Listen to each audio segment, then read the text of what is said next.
Energy in nth orbit.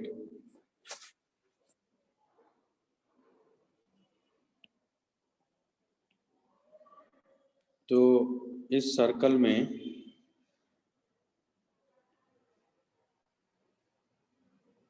एक electron है जैसे रिवॉल्व कर रहा है v स्पीड से, ये रेडियस r है।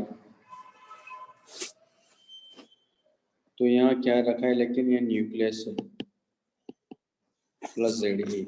तो यहाँ जो पोटेंशियल एनर्जी होगी U इक्वल टू हो जाएगा माइनस ZE² बाई 4πε0r। इसकी काइनेटिक एनर्जी क्या होगी, यानी काइनेटिक एनर्जी ऑफ इलेक्ट्रॉन, तो वो होगी ½mv²। ओके, और यानी ZE² बाई 4πε0r²। ये जो इलेक्ट्रोस्टैटिक फोर्स है, ये इसको सेंट्रीपिटल फोर्स प्रोवाइड कर रहा है। तो हमारे पास में mv² इक्वल टू क्या आ जाएगा, ZE² बाई 4πε0r। दोनों साइड में 2 से डिवाइड कर देता हूँ, तो ये हमारे पास में आ गई काइनेटिक एनर्जी। तो अल्टीमेटली काइनेटिक एनर्जी कितना आ गया, ZE² बाई 2 इंटू 4πε0r। ये लिख लीजिए।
लिख लिया?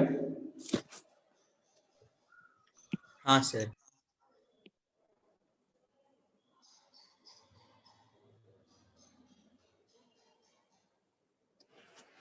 अब यहाँ देखो, टोटल एनर्जी की बात करेंगे तो जो टोटल एनर्जी है वो है मैकेनिकल एनर्जी। इसको मैं En ले रहा हूँ, और ये होगा potential energy plus kinetic energy. तो minus ZE² by 4πε0r plus kinetic energy, तो ZE² by 2 into 4πε0r।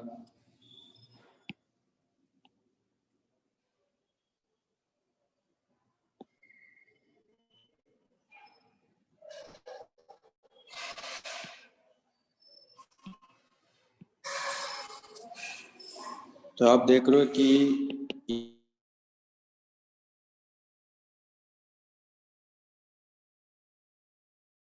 Minus ZE² by 2 into जो पोटेंशियल एनर्जी बाई 2, और जो काइनेटिक एनर्जी है वो mod of potential energy by 2 है, और जो En है वो मतलब इसका मॉड ये काइनेटिक एनर्जी के इक्वल आता है। ठीक है, अब R की वैल्यू अपने को यहाँ रखनी है, तो अपने को En मिल जाएगा।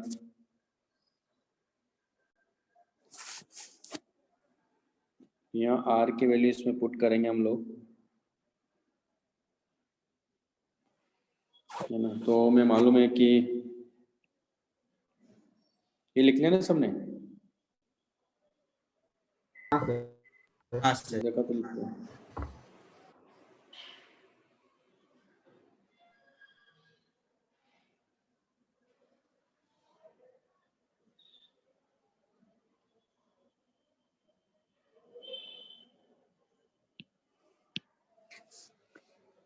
तो आप यहाँ देखो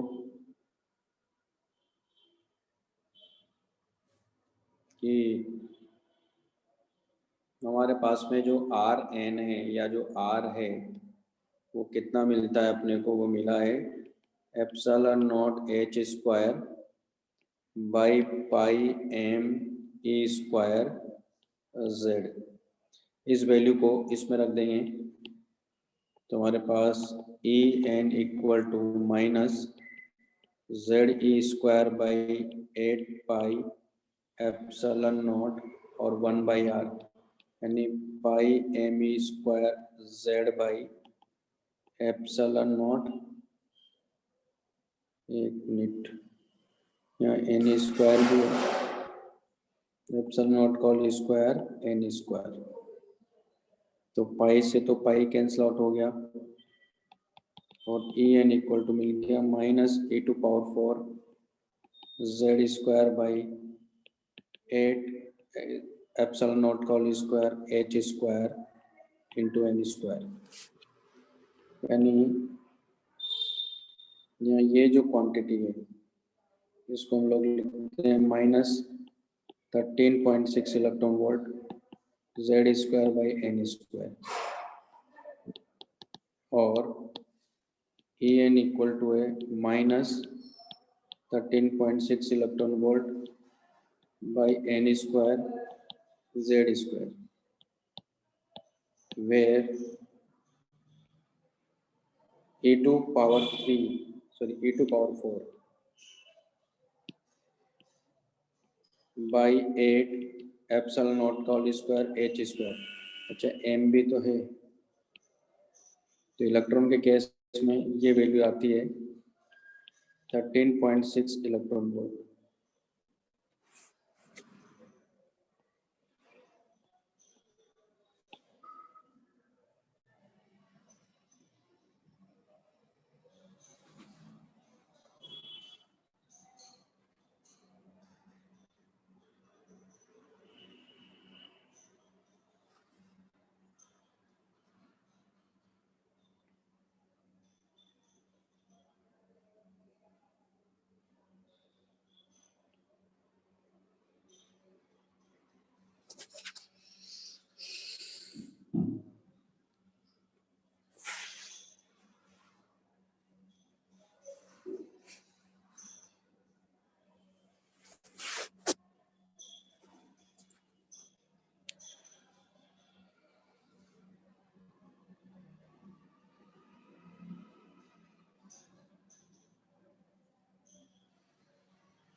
लिख लिया?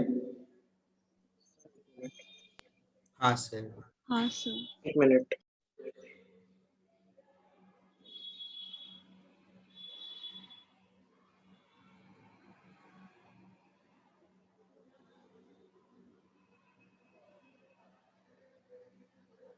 हो गया।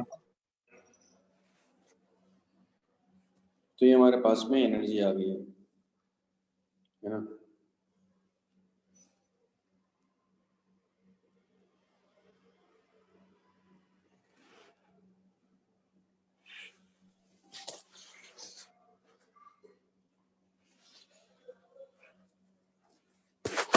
नेक्स्ट हमारे पास में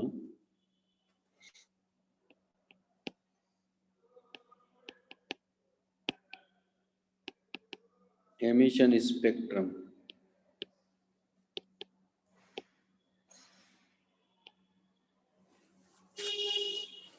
तो इसमें क्या होगा कि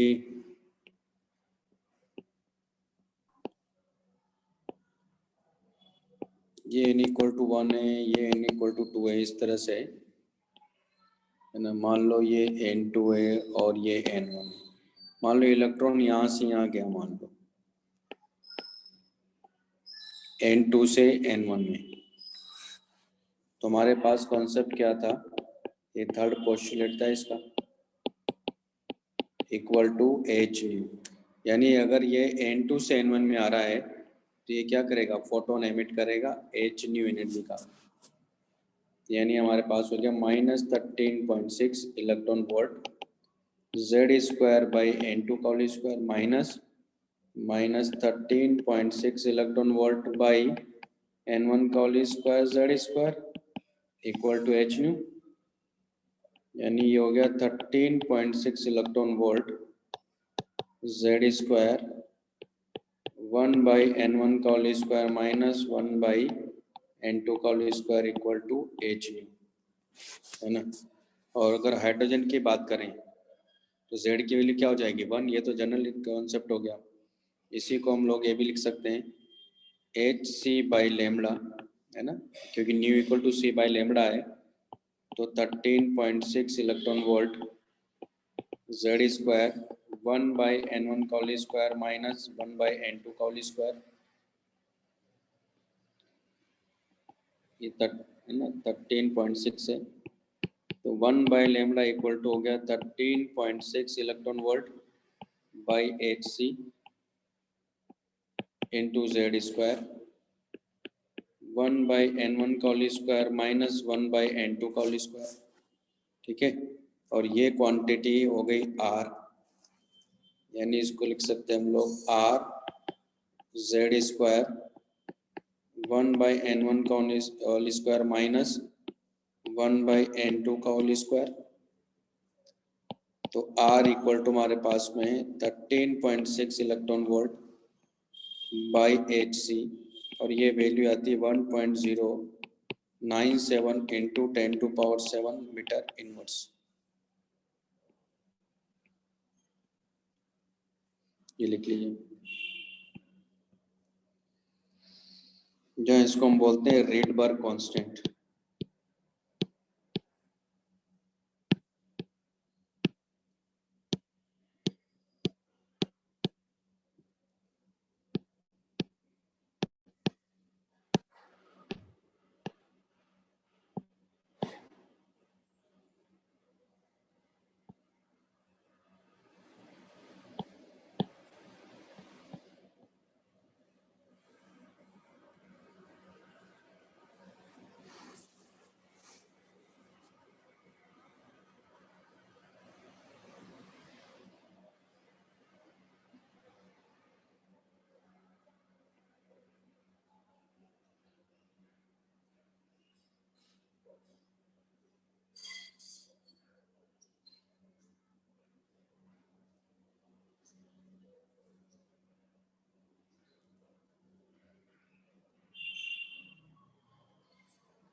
लिख लिया?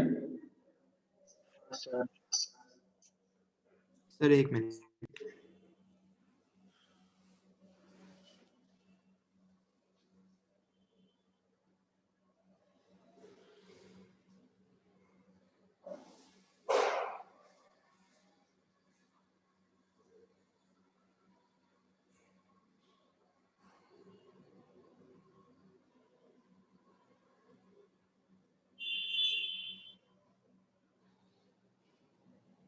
हाँ सर।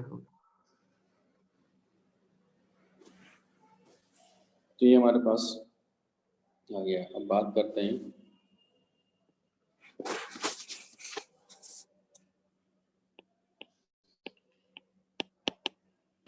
यानी लाइन स्पेक्ट्रम की।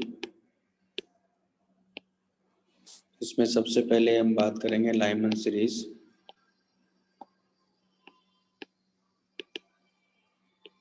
ये सीरीज जो लाई करती है अल्ट्रा वायलेट रीजन में लाई करती है, ठीक है। तो इसमें N1 इक्वल टू 1 है और N2 equal to 2, 3, 4 and so on है। तो मतलब ऐसा है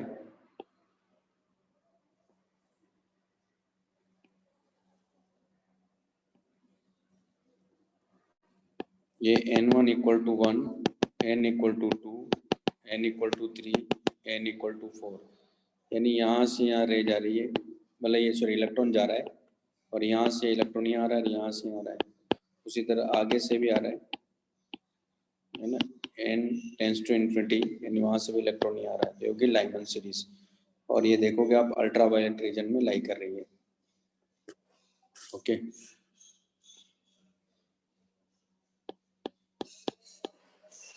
सेकंड है हमारे पास में बामर सीरीज। बामर सीरीज जो है ultraviolet plus visible region में लाई करती है।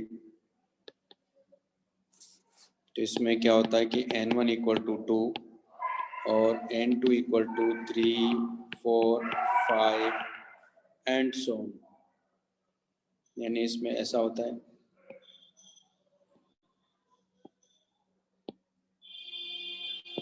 n equal to 1, n equal to 2, n equal to 3, n equal to 4, n equal to 5 और ये इन्फिनिटी, यानी इसमें रे मतलब सॉरी इलेक्ट्रॉन जो है 3 से 2 में, 4 से 2 में, 5 से 2 में और इन्फिनिटी से 2 में, इसको बोलते हैं बामर सीरीज।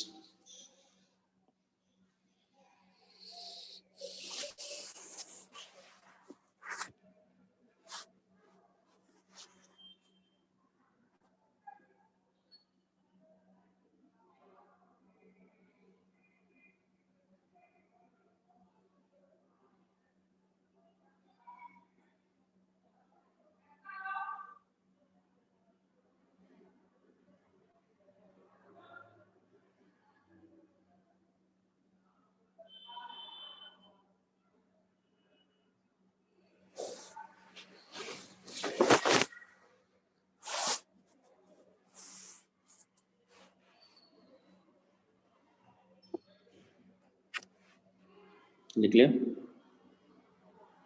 अब यहाँ देखो एक चीज और समझ लेते हैं, जैसे लाइमन सीरीज की अगर मैं बात करूँ मान लो, तो 2 से अगर ये 1 में आता है तो एनर्जी डिफरेंस क्या है, यहाँ कम है, एनर्जी डिफरेंस कम है तो यहाँ वेवलेंथ क्या होगी, ज्यादा होगी, है ना। लेकिन इन्फिनिटी से अगर इलेक्ट्रॉन n इक्वल टू 1 में आता है तो एनर्जी डिफरेंस क्या है, ज्यादा है, तो फिर वेवलेंथ क्या मिलेगी आपको, शॉर्ट वेवलेंथ मिलेगी, है ना। यानी लॉन्गेस्ट वेवलेंथ कब मिलेगी, जब 2 से 1 में आएगा, शॉर्टेस्ट वेवलेंथ कब मिलेगी, जब इन्फिनिटी से 1 में आएगा। उसी तरह बामर सीरीज में कि अगर 3 से 2 में आता है इलेक्ट्रॉन तो इसमें क्या होगी, लॉन्गेस्ट वेवलेंथ मिलेगी आपको, यानी शॉर्टेस्ट फ्रीक्वेंसी मिलेगी आपको एक तरह से, है ना, लोवेस्ट फ्रीक्वेंसी के साथ मिलेगी, कहने का मतलब है। लेकिन अगर इन्फिनिटी से 2 में आता है तो उस केस में क्या मिलेगा आपको, शॉर्टेस्ट वेवलेंथ मिलेगी, है ना, क्योंकि एनर्जी डिफरेंस क्या है, यहाँ ज़्यादा है। लिख लीजिए।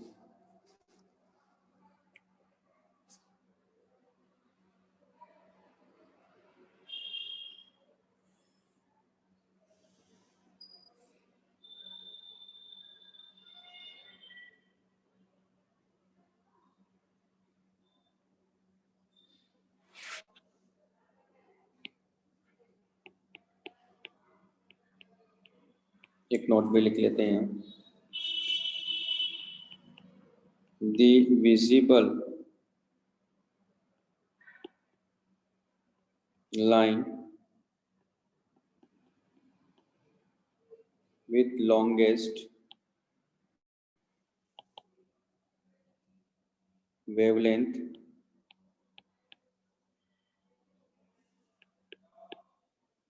or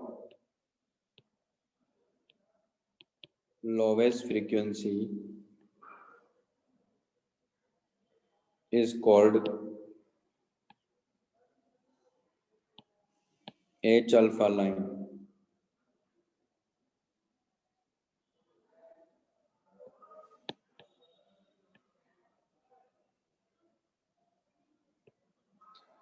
The next line is called H beta and so on. The next line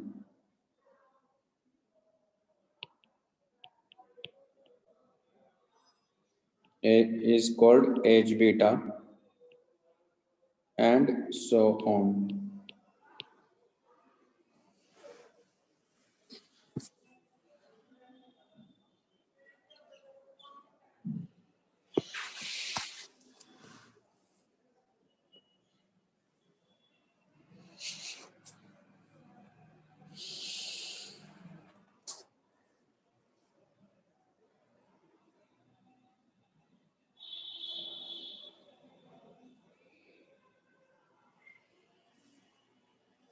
लिख लिया? हाँ सर।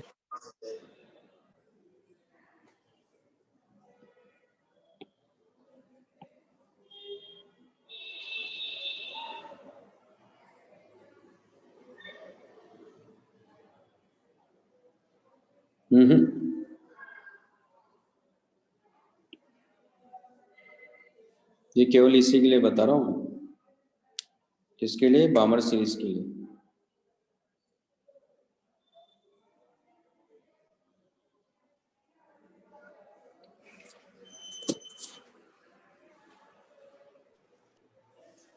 और वो भी हाइड्रोजन के केस में बता रहा हूँ।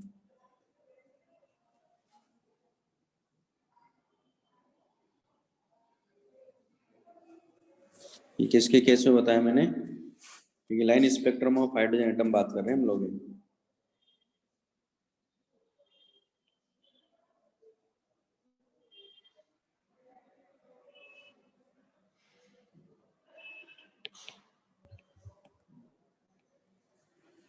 ठीक है सर। हाँ बोलो।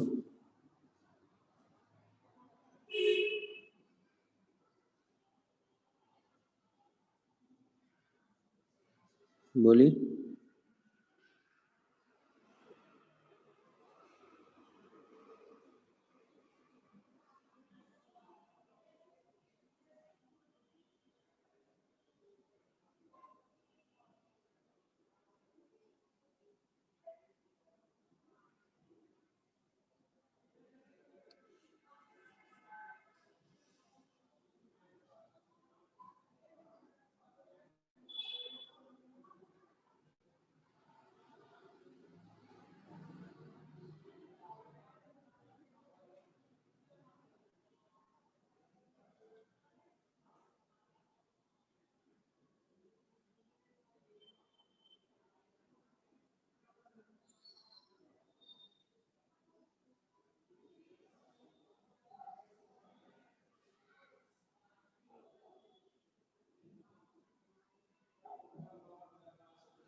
ठीक है ना?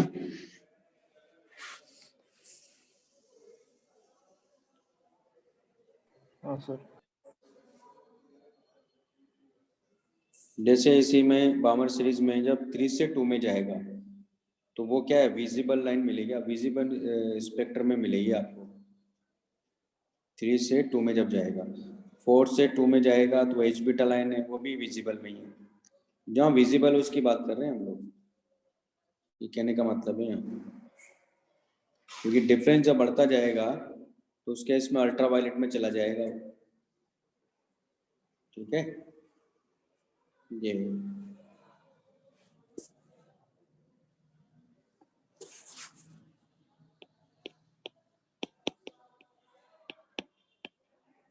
लाइमर बामर पाचन।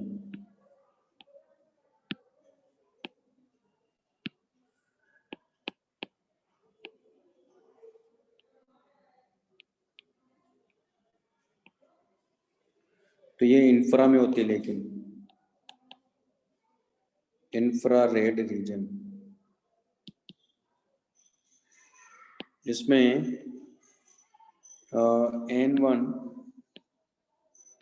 n1 इक्वल टू क्या होगा? 3 और n2 equal to 4, 5, 6 and so on.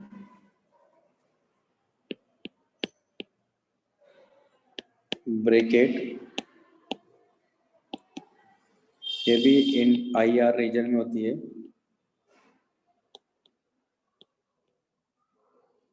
तो n1 इक्वल टू 4 है, n2 इक्वल टू 5, 6, 7 इसमें है, और एक पी फुन, ये भी इंफ्रा रीजन में होती है। तो ये N1 equal to 5, N2 equal to 6, 7, 8 and so on. ठीक है,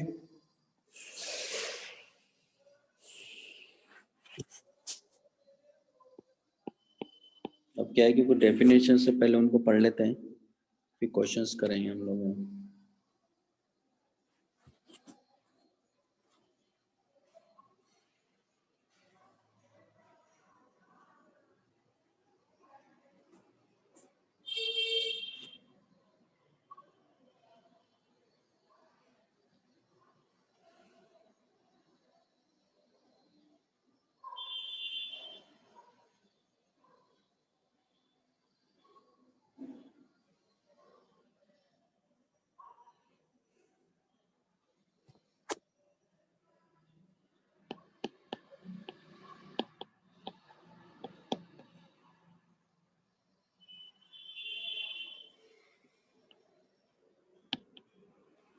Definitions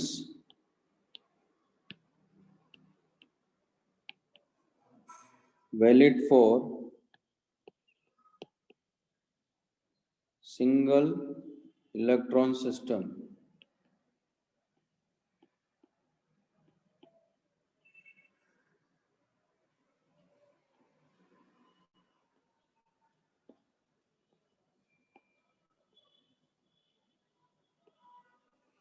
तो सबसे पहले है ग्राउंड स्टेट।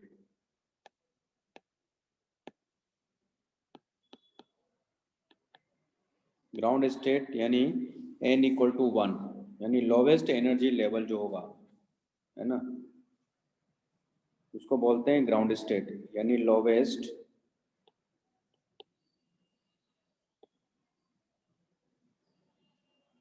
एनर्जी स्टेट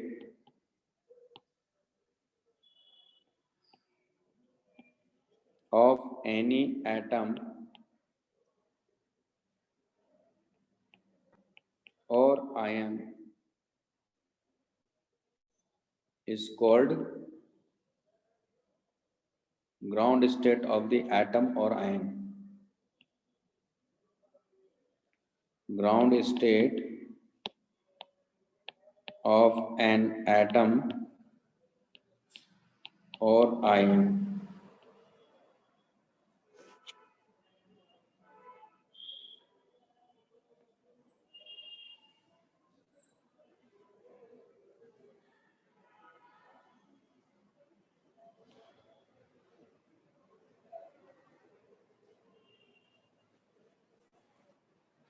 लिख लीजिए पहले, ऊपर का तो लिख लेना वो सीरीज तो।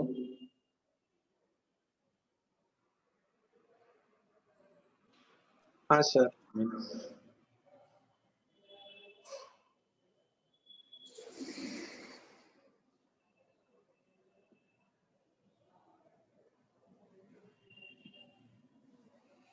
जैसे ground state of hydrogen atom की बात करें, ground state energy of hydrogen atom कितना है, -13.6 electron volt. Ground state of helium plus ion -54 point electron volt.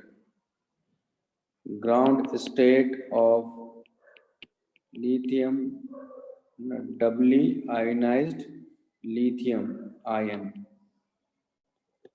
तो 122.4 इलेक्ट्रॉन वोल्ट माइनस के साथ, ये ग्राउंड स्टेट है।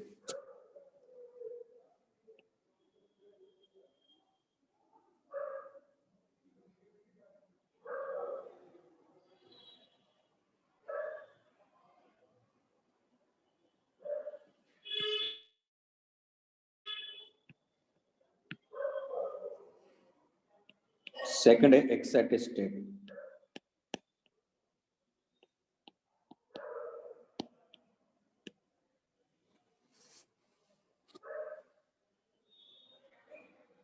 state or state of atom or ion other than ground state,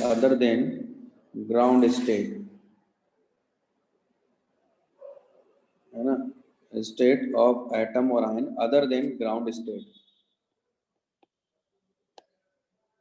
या ऐसा कर सकते हैं, हटा के स्टेट्स लिखते हैं, स्टेट्स ऑफ एटम और ion other than ground state are called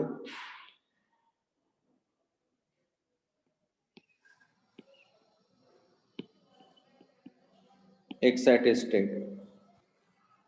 जैसे n इक्वल टू 2, इसको हम बोलते हैं first excited state, first excited state. n equal to 3, इसको बोलते हैं second excited state.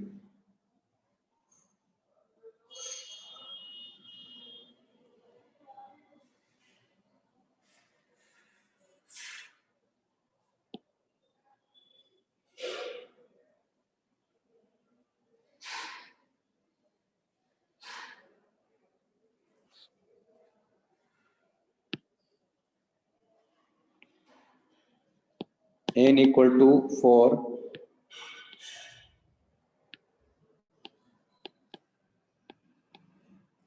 Third excited state. Okay, and so on, इस तरह से देखते हैं हम लोग। थर्ड है हमारे पास में ionization energy.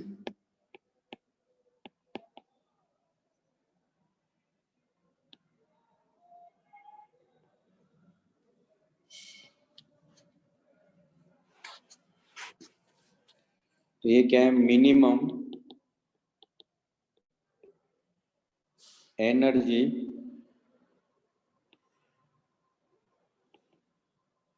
required to move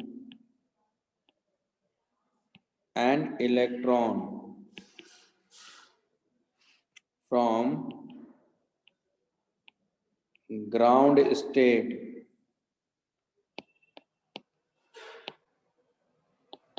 to n tends to infinity is called ionization energy। जैसे ionization energy of hydrogen atom, तो वो है +13.6 electron volt. Ionization energy of helium ion यानी हीलियम प्लस आयन, तो कितना है 54.4 इलेक्ट्रॉन वोल्ट। उसी तरह लिथियम का है तो 122.4 लिख लीजिए।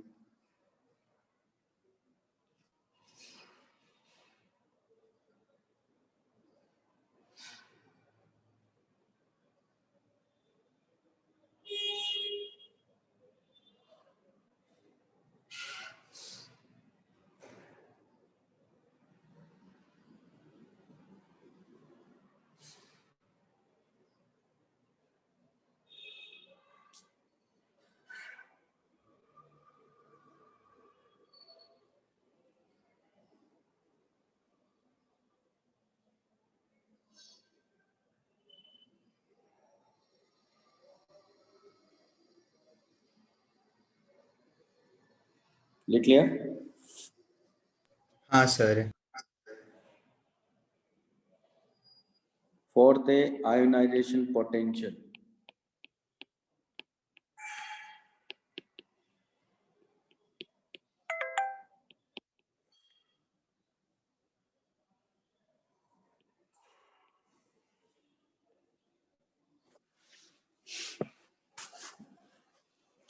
Ionization potential.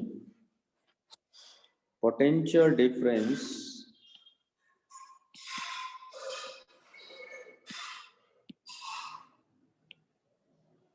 through which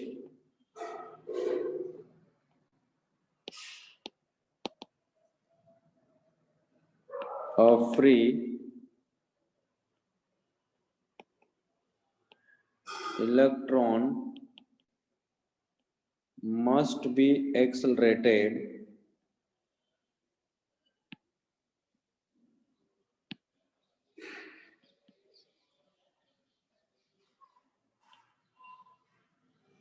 from rest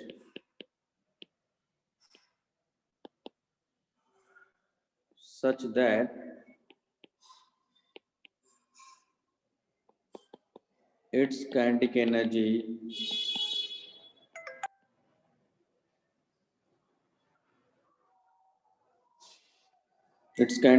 becomes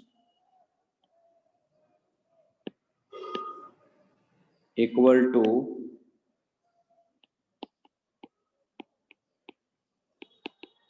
ionization energy of an atom or ion. ठीक है, उसको बोलते हैं ionization potential of the atom और आयन.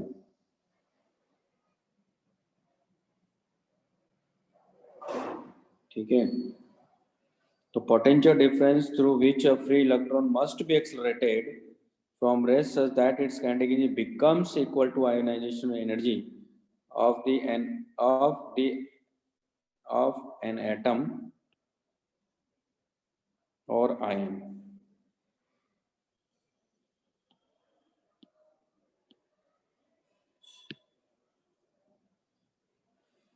ठीक है,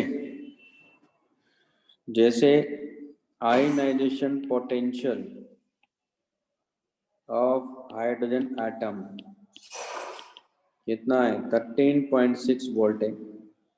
ionization potential of helium plus ion 54.4 volt है.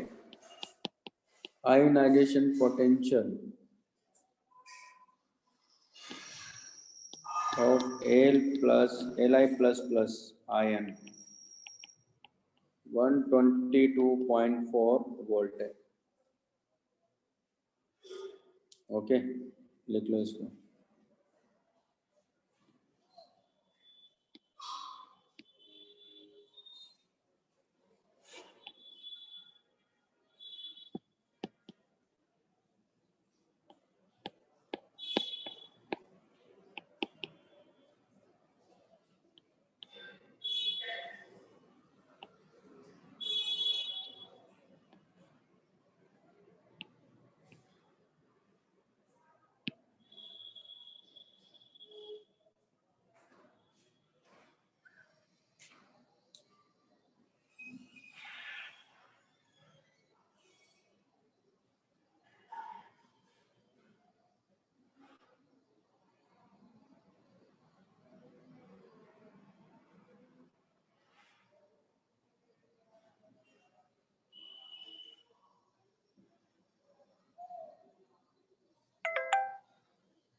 लिख लिया?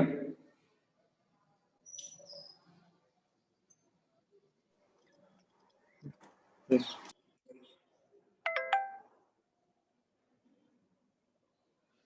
नेक्स्ट है excitation energy required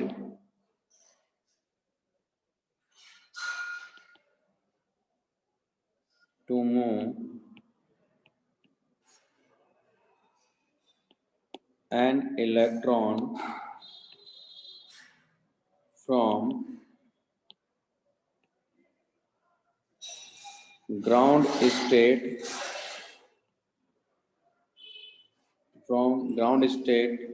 of the atom or ion to any other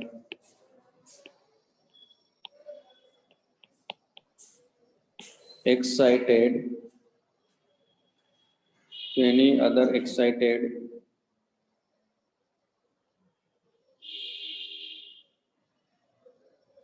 state of the atom or ion.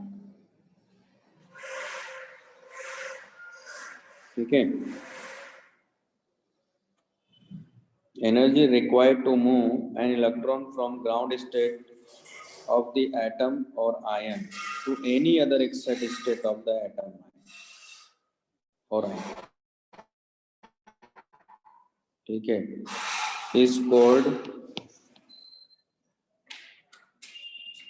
is called excitation energy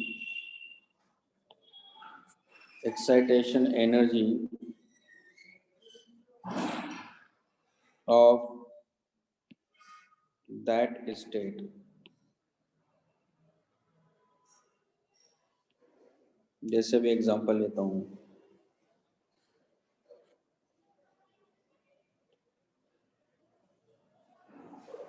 लिख लीजिए.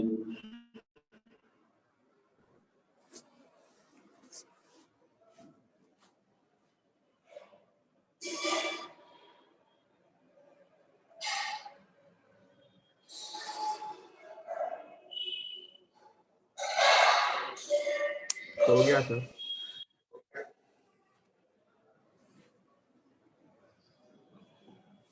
जैसे फर्स्ट एक्साइटेशन एनर्जी क्या है for hydrogen atom. First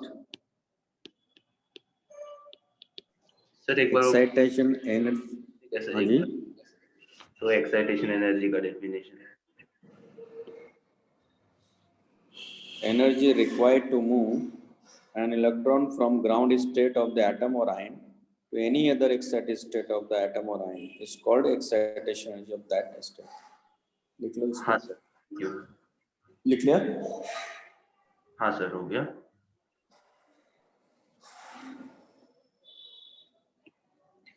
First excitation energy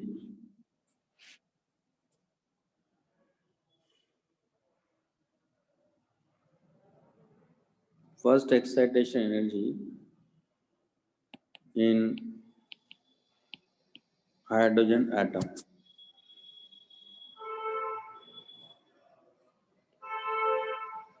तो वो है जब n equal to 1 से 1 टू इलेक्ट्रॉन कहाँ जा रहा है. n2 इक्वल टू 2 में n equal to 1, n equal to 2, n equal to 3. ये जब यहाँ से यहाँ जा रहा है ना, तो वो एनर्जी कितनी आ रही है, क्योंकि ये कितना है -13.6 इलेक्ट्रॉन वोल्ट. ये E1 है. ये E2 कितना -3.4 इलेक्ट्रॉन वोल्ट. ये E3 माइनस कितना हो जाएगा 1.51 इलेक्ट्रॉन वोल्ट. तो ये हमारे पास में जब 1 से 2 गया तो वो एनर्जी कितनी, यानी फर्स्ट एक्साइटेशन एनर्जी की बात करेंगे तो वो एनर्जी होगी, फर्स्ट एक्साइटेशन एनर्जी कितनी जाएगी इन हाइड्रोजन एटम. तो वो 1 से 2 में गया तो 10.2 ना. ये कितना है 10.2 इलेक्ट्रॉन वोल्ट. लेकिन जब इलेक्ट्रॉन यहाँ से यहाँ जाएगा तो कितना है 2.0 इलेक्ट्रॉन वोल्ट, यानी इसको बोलेंगे सेकंड एक्साइटेशन. तो second excitation energy in hydrogen atom, तो वो n1 equal to 1 2, n2 equal to 3, यानी कितनी एनर्जी है 12.09 इलेक्ट्रॉन वोल्ट. कितनी एनर्जी है.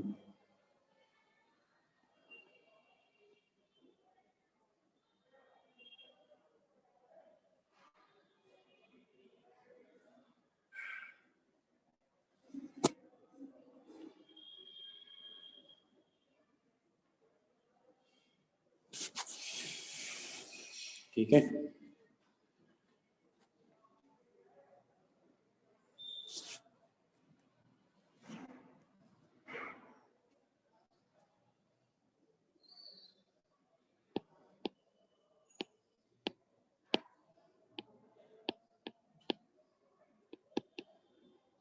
excitation potential.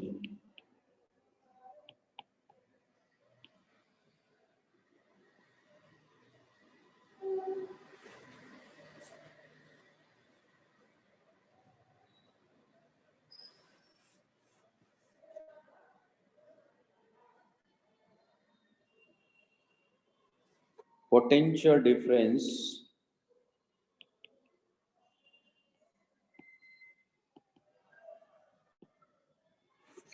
through which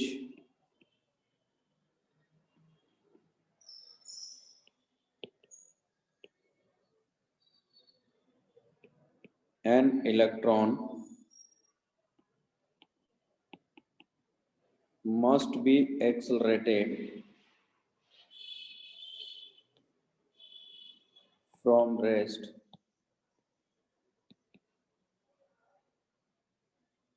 so that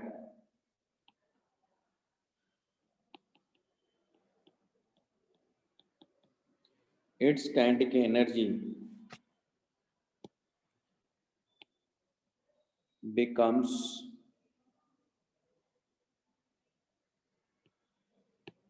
equal to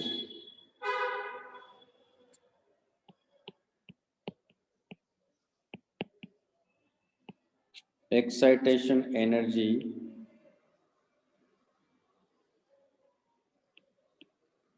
of any state. ठीक है, potential difference through which an electron must be accelerated from rest so that its kinetic energy becomes equal to excitation energy of any state. लिख लो इसको.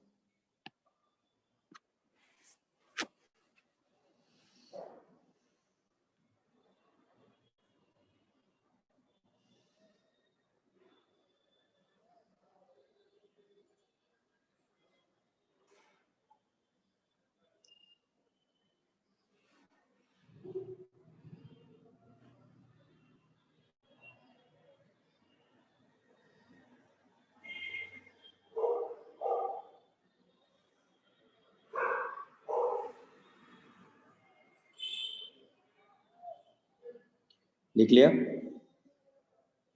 Sir 1 minute.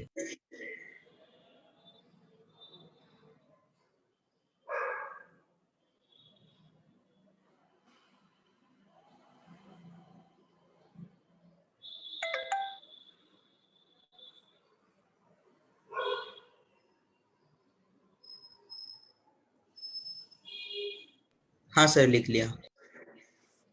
Next step binding energy और separation energy.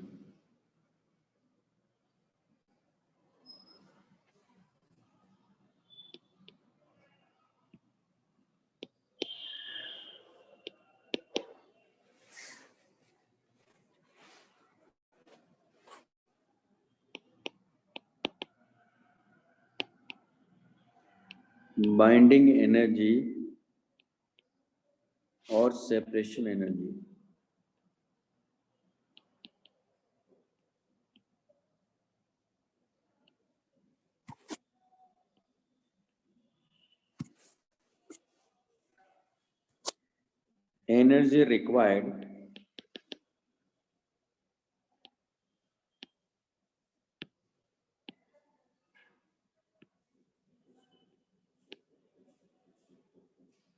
Energy required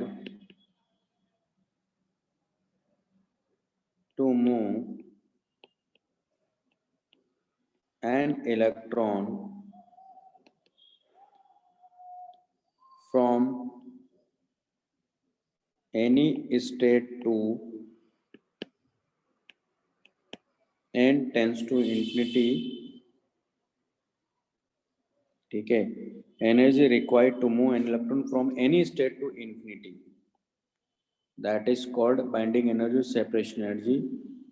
ठीक है, of that state, तो is called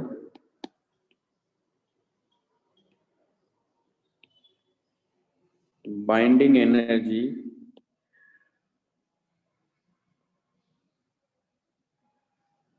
of that state. Okay.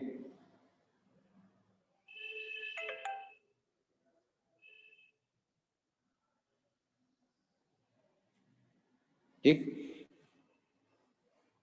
तो ये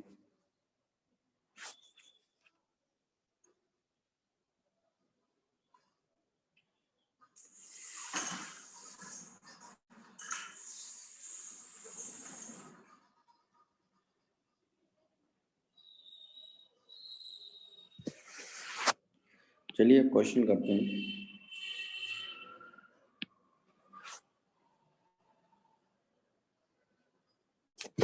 अब जैसे एग्जांपल 13 है, मान लो इसके ऊपर वाले क्वेश्चन कर लेते हैं ना हम लोगों ने 12 तक।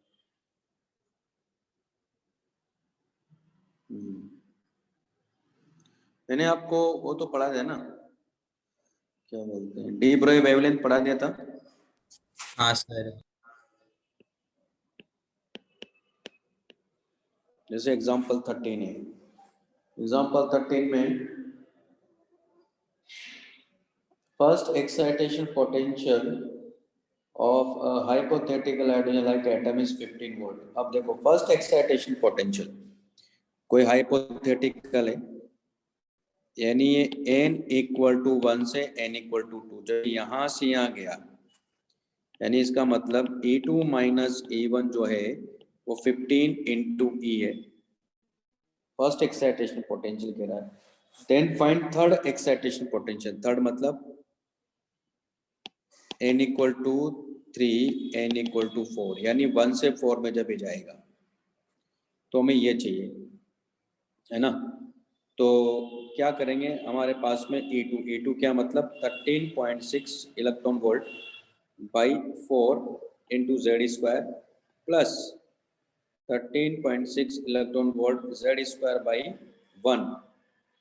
तो ऊपर नीचे 4, यानी हो जाएगा हमारे पास में 3/4 13.6 electron volt Z square equal to हमारे पास में 15E। हमें क्या चाहिए, हमें चाहिए E4 माइनस E1, ये अपने को चाहिए पहले। तो पहले ये तो निकालने यहाँ से, तो हमें यहाँ से ये वैल्यू मिल जाएगी, इस वैल्यू को निकाल लेता हूँ मैं। तो ये वैल्यू है 13.6 electron volt Z square equal to हमारे पास कितना हो गया, ये हो जाएगा 20E।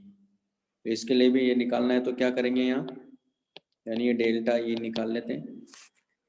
तो ये हो जाएगा हमारे पास में, यानी ये हो जाएगा 13.6 electron volt by 1 Z square minus 13.6 electron volt Z square by 4, यानी 16।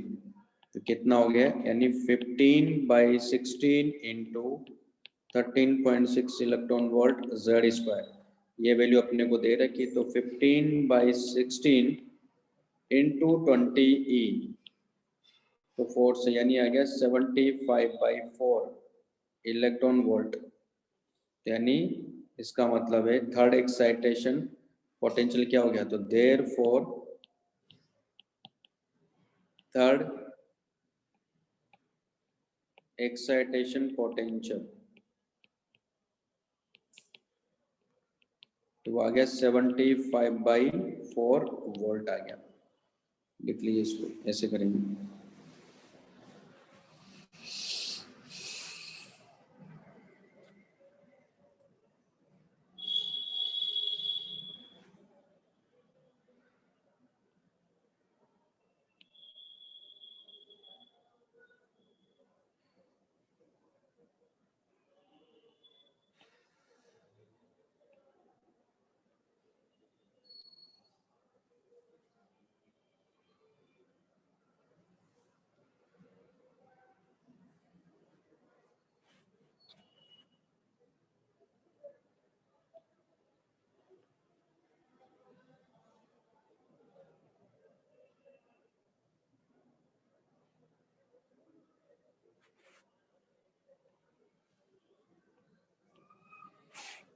लिख लिया?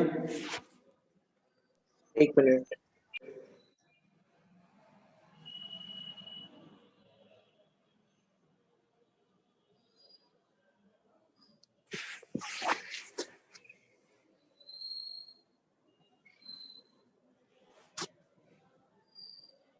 अच्छा, आप क्या करो, जो उसके कैटेजन थर्मो के जो शॉर्ट एग्जांपल है ना, वो सारे एग्जांपल कर लो, इवन प्रॉब्लम्स भी है ना, वो मैं डिस्कस कर लूँगा नेक्स्ट क्लास में। तो नेक्स्ट क्लास हम लोग कल रख सकते हैं।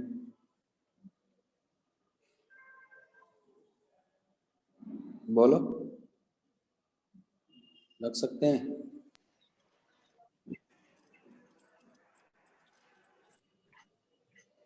है ना? तो कल रख लेंगे, इसी टाइम पे रख लेंगे 4 to 6 ही, ठीक है? 2 to 4 रखें, 2 to 4 रख लेते हैं, चलेगा? हाँ सर। हाँ सर। सर कल टेस्ट है वो एडवांस का, तो अटेंड नहीं कर पाऊंगा मैं 2 to 4 में। अच्छा, आपका है, कब तक है आपका एडवांस का? 5 बजे तक। 5 बजे तक है।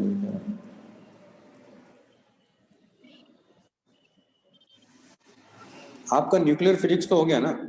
हाँ हाँ हो गया। हाँ, तो मैं कल वैसे भी न्यूक्लियर फिजिक्स ही शुरू करूँगा इनका। मैं मॉडर्न यहाँ पे रोक के। हाँ, यहाँ पे मॉडर्न को रोकूंगा मैं, ठीक है चलेगा फिर। है ना? इनको मॉडर्न को नहीं करेंगे कल इनका, तो 2 to 4 रहेगा, ठीक है?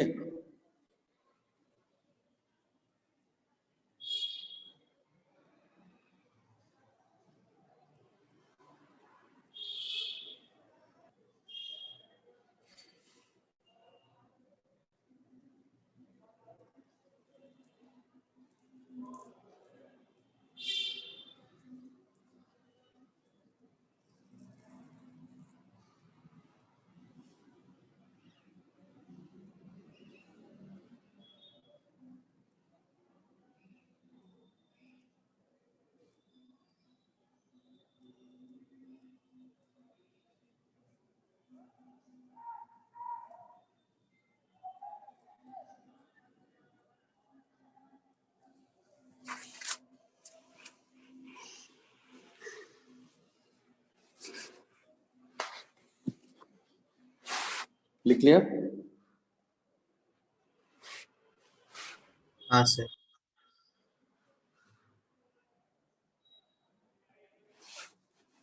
नेक्स्ट हमारे पास में example 14, calculate the wavelength and the frequency of the H beta line of the बामर series for hydrogen. तो बामर सीरीज की H बीटा लाइन की बात कर रहा, देखो ये। इसका मतलब है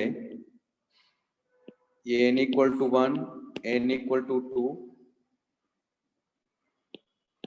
n equal to 3, n equal to 4, यानी ये कौन सी लाइन होगी? 3 से 2 में H अल्फा, H बीटा कौन सी लाइन हुई? ये वाली। यानी H बीटा लाइन की जब भी बात करेंगे तो वो n2 equal to 4 to n1 equal to 2 के लिए बात करेंगे, है ना?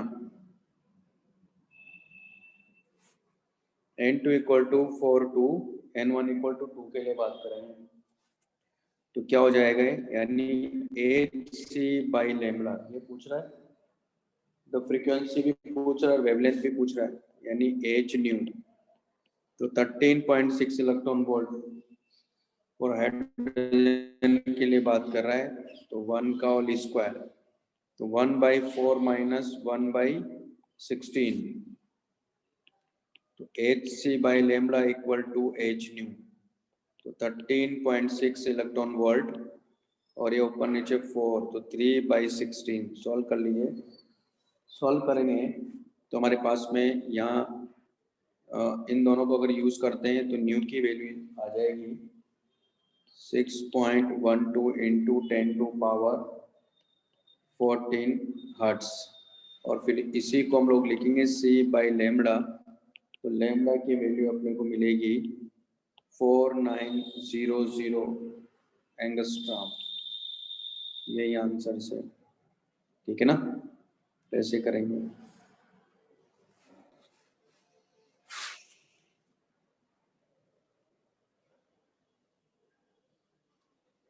लिख लीजिए इसको।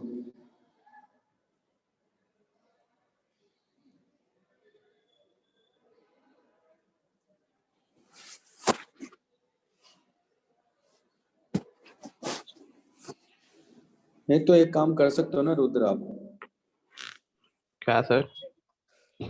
ये रिकॉर्डिंग होगी ना, उसको देख लीजिएगा, ठीक है?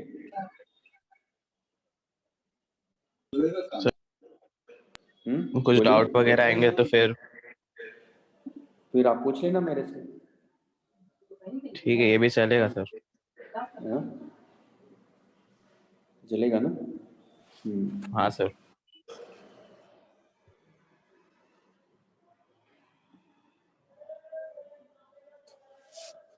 लिख लिया?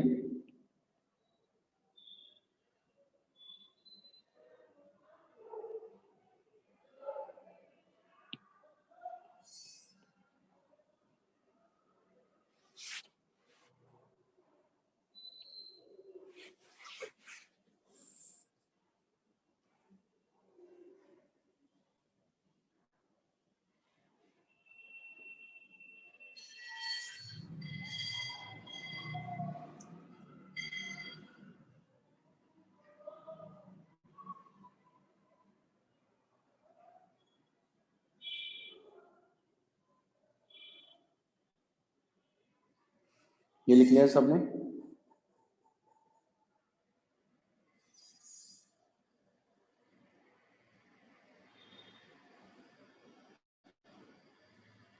हाँ सर, लिख लिया।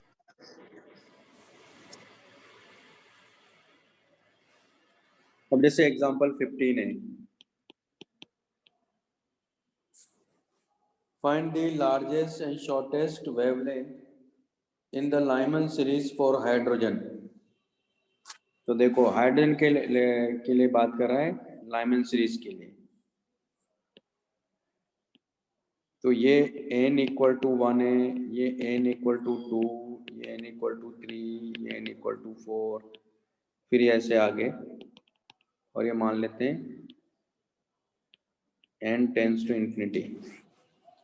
तो इसमें कहा लार्जेस्ट एंड शॉर्टेस्ट वेवलेंथ। तो लार्जेस्ट वेवलेंथ इस केस में मिलती है, क्यों? क्योंकि एनर्जी डिफरेंस कम है ना। तो लार्जेस्ट वेवलेंथ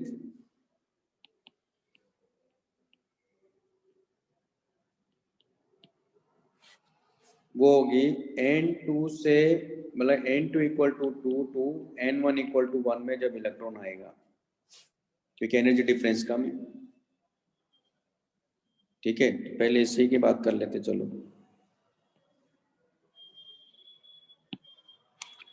तो ये हो जाएगा हमारे पास में, इसने कहा वेवलेंथ बताओ, तो hc बाई लैम्बडा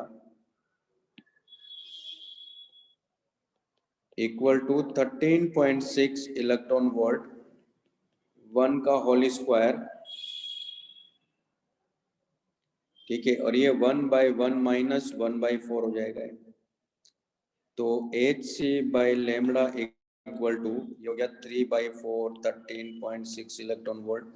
जब इसको सॉल्व करोगे आप, तो लैम्बडा की वैल्यू यहाँ मिलेगी अपने को, ये क्योंकि लार्जेस्ट वेवलेंथ यानी 1215 एंगस्ट्रॉम ये मिलेगी, है ना। तो इसमें फ्रीक्वेंसी क्या होती है, लेकिन लोवेस्ट फ्रीक्वेंसी होगी। तो फ्रीक्वेंसी क्या होती है, लोवेस्ट फ्रीक्वेंसी आपको इसमें मिलती है।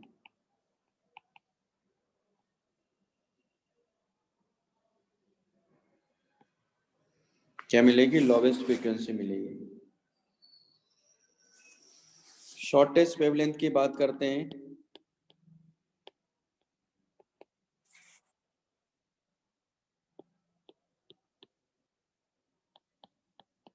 इसमें फ्रीक्वेंसी क्या मिलेगी, हाईएस्ट मिलेगी।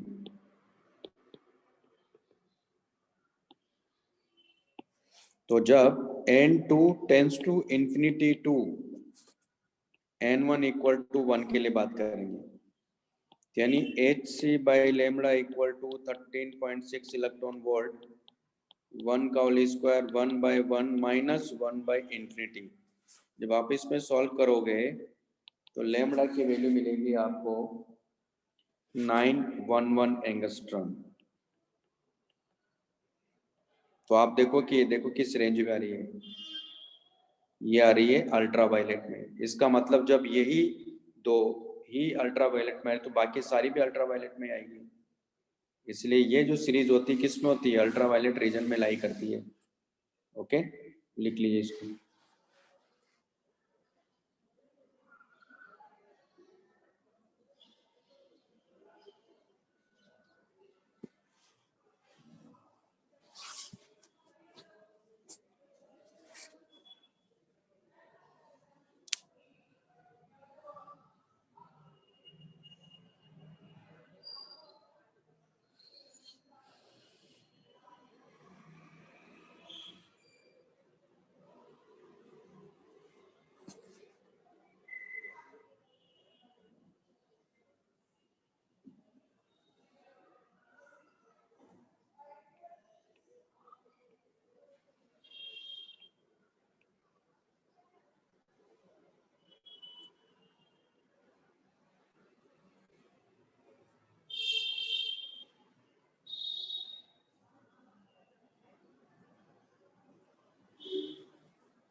लिख लिया? हाँ सर। नेक्स्ट हमारे पास में एग्जांपल 16।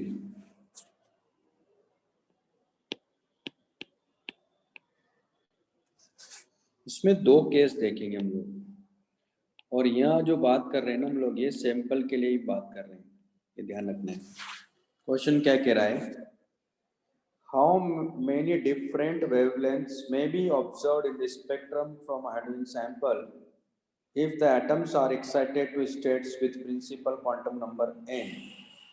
तो सैंपल की जब भी बात करेंगे तो आप तो ये याद रखो कि अगर इलेक्ट्रॉन जो है वो n2 equal to n2 n1 equal to 1 में आ रहा है, तो जो नंबर ऑफ लाइंस एमिट होगी वो होगी दरअसल n इंटू n माइनस 1/2, ये नंबर ऑफ लाइंस।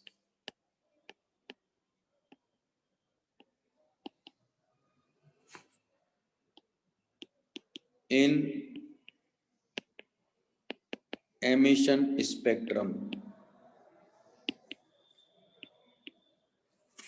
B है कि अगर वो n2 to n1 आ रहा है तो उसमें क्या करना है, नंबर ऑफ लाइन जो एमिट होगी वो होगी दरअसल n2 minus n1 into n2 minus n1 plus 1 divide by 2।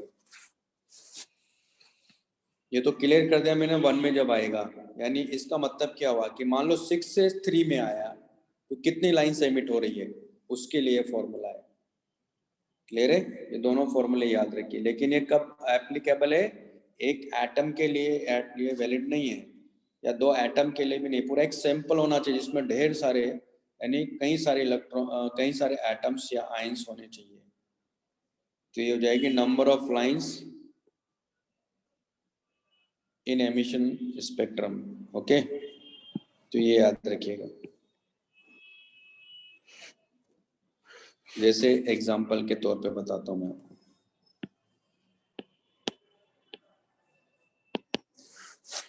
मान लो जैसे कि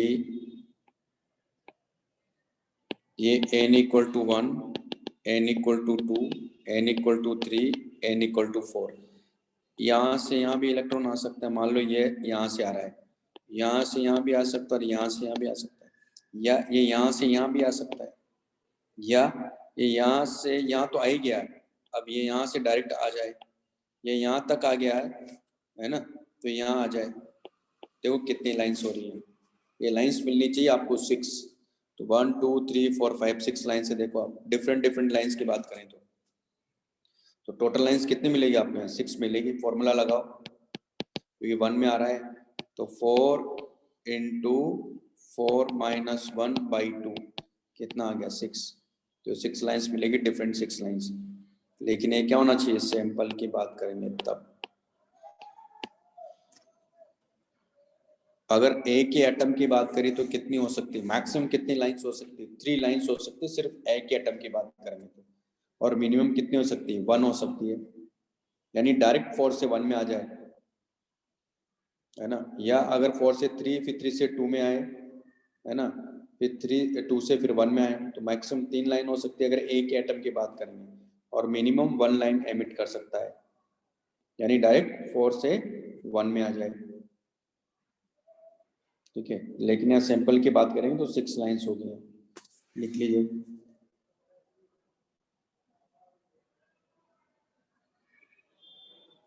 अब आप एग्जाम्पल 17 करिए। इसमें Z की वैल्यू क्या लिखोगे, लिथियम आयन है तो, और एक ही इलेक्ट्रॉन है क्योंकि 2 इलेक्ट्रॉन तो बाहर चले गए।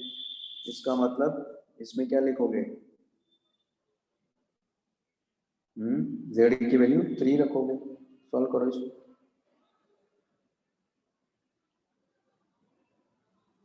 सेवनटीन करना है, 18 तो मैं बताऊंगा, 19 भी मैं बताऊंगा, 17 कर लीजिए आप।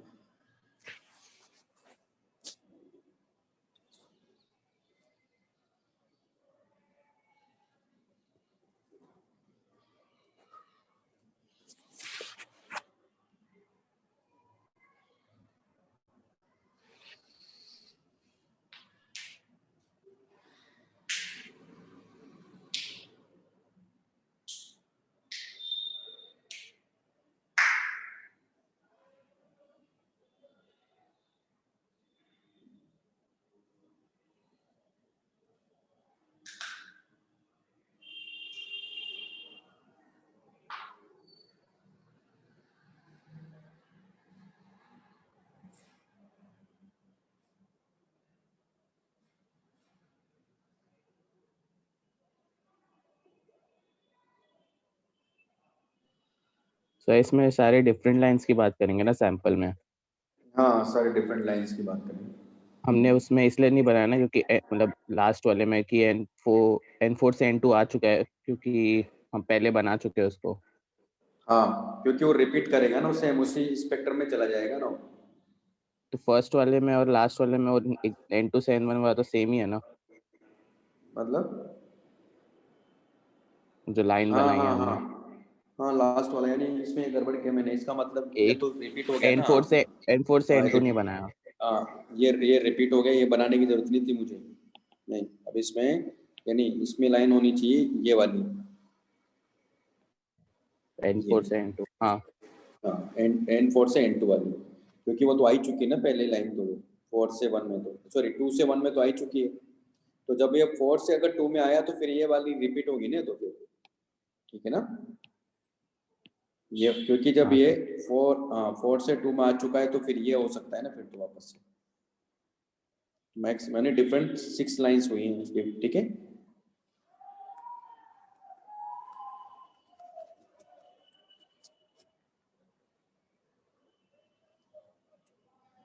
अब जैसे ये फॉर्मूला लगाते हैं, मान लो अगर N2 इक्वल टू 4 है और N1 इक्वल टू 2 है, मान लो इस फॉर्मूले में देखो कितनी लाइन्स आ रही है, तो 4 - 2 प्लस 1 डिवाइडेड बाई 2, तो 2 से 2 कैंसिल आउट हो गया, और यहाँ 2 यानी 1 लाइन हुई।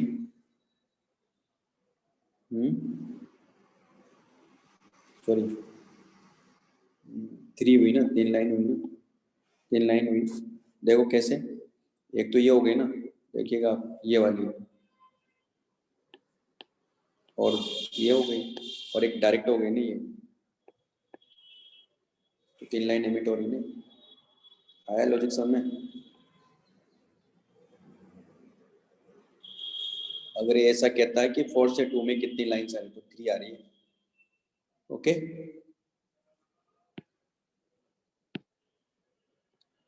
भाई बात समझ में आ गई।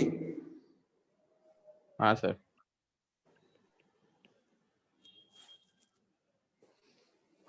17 एग्जाम्पल 17 करिए।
हो गया?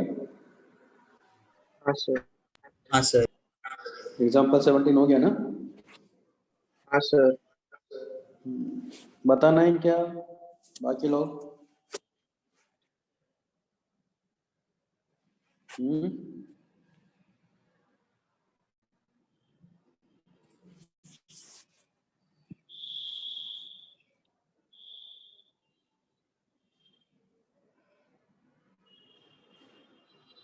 नहीं बताना है। यहाँ देखो एग्जाम्पल 18 कैसे करेंगे।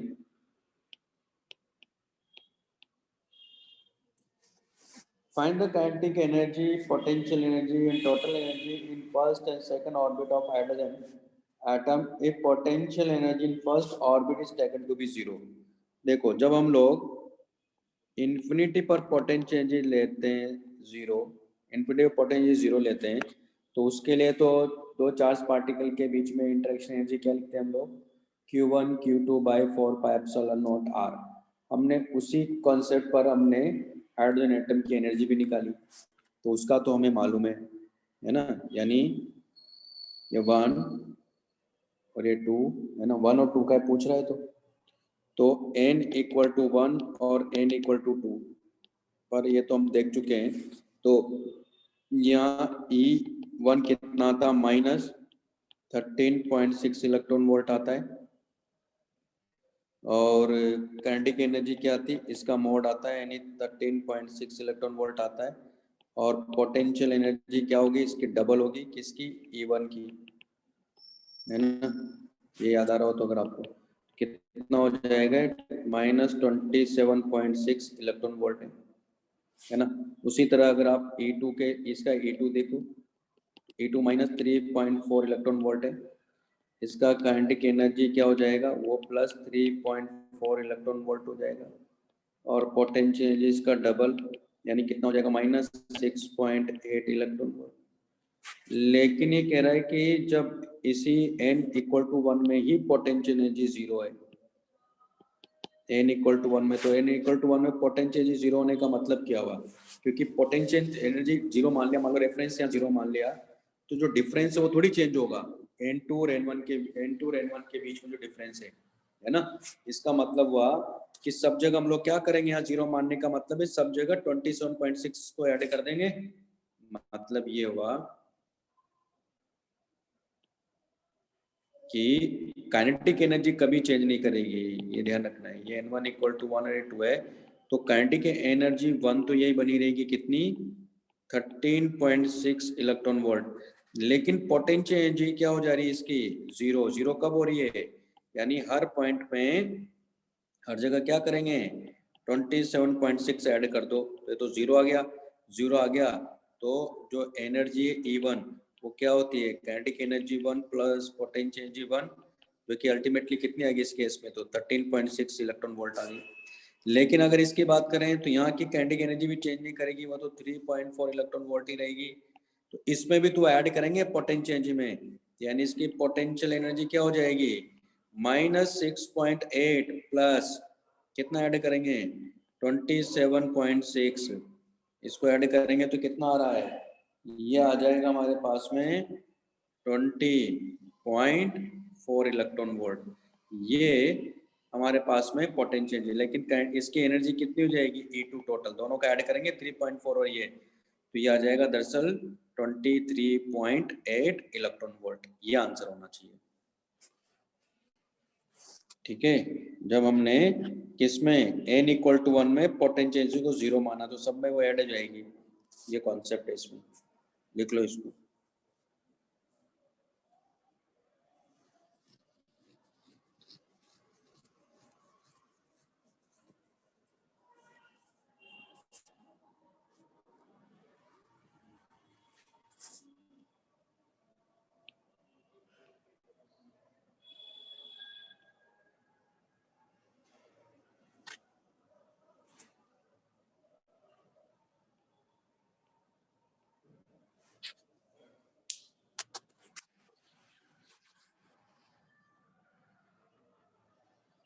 हमें हमारे पास में एग्जांपल 19,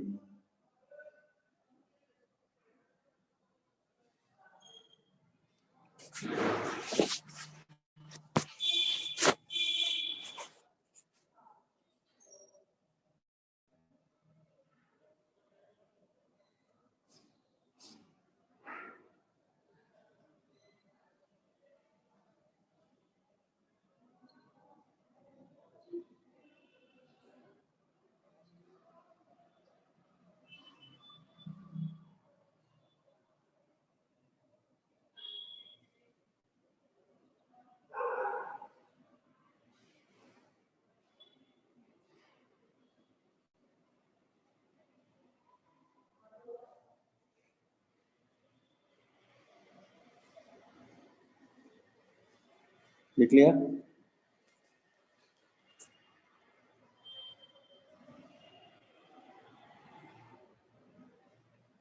लिख लिया क्या? हाँ sir.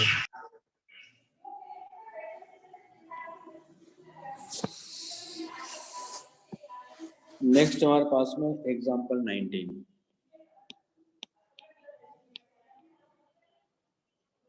Lithium atom has 3 electrons. तो क्या हो रहा है यहाँ दरअसल क्वेश्चन में क्या कह रहा है, पहले इसको पढ़ लेते हैं। Lithium atom has 3 electrons. Assume the following simple picture of the atom. 2 electrons move close to the nucleus, making up a spherical cloud around it, and the third moves outside this cloud in a circular orbit. Bohr's model can be used for the motion of this third electron, but n equal to 1 states are not available to it. Calculate the ionization energy of lithium. Calculate the ionization energy of the lithium in ground state using the above picture. तो हो क्या रहा है यहाँ, ये हमारे पास में +3e होगा और ये जो 2 इलेक्ट्रॉन है ये बिल्कुल इसके पास में चल के ऐसे क्लाउड बना रहे हैं, है ना? तो 2 इलेक्ट्रॉन है और ये जो इलेक्ट्रॉन है ये इनके चारों ओर रिवॉल्व कर रहा है।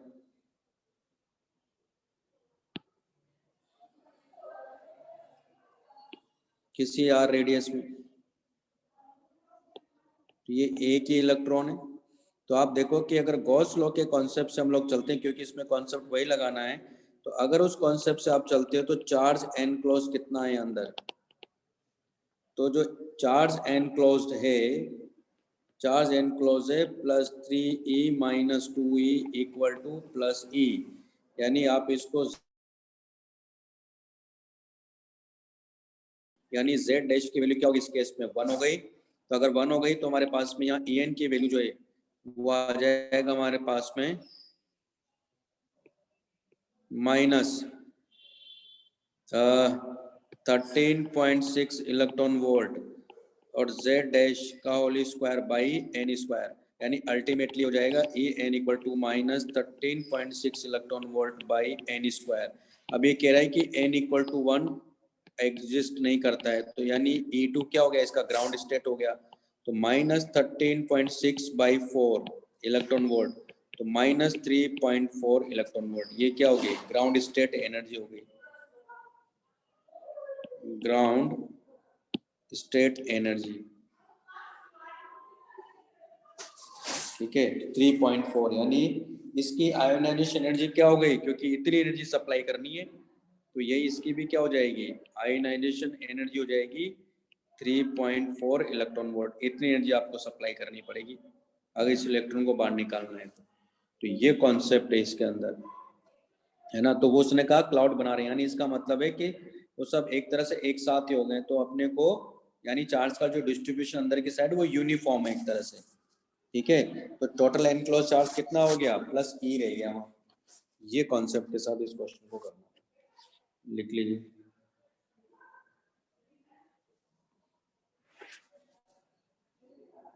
ये है ना, तो एग्जाम्पल 19 भी काफ़ी इंपॉर्टेंट क्वेश्चन है, एग्जाम्पल 20 तो है ही। एग्जाम्पल 20 बताता हूँ मैं आपको।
लिख लिया?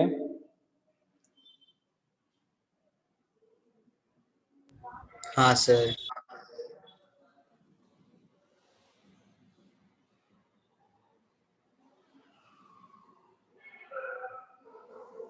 अब इसमें क्वेश्चन ये है, अभी आगे भी एक क्वेश्चन करवाऊंगा मैं आपको। कौन सा क्वेश्चन है?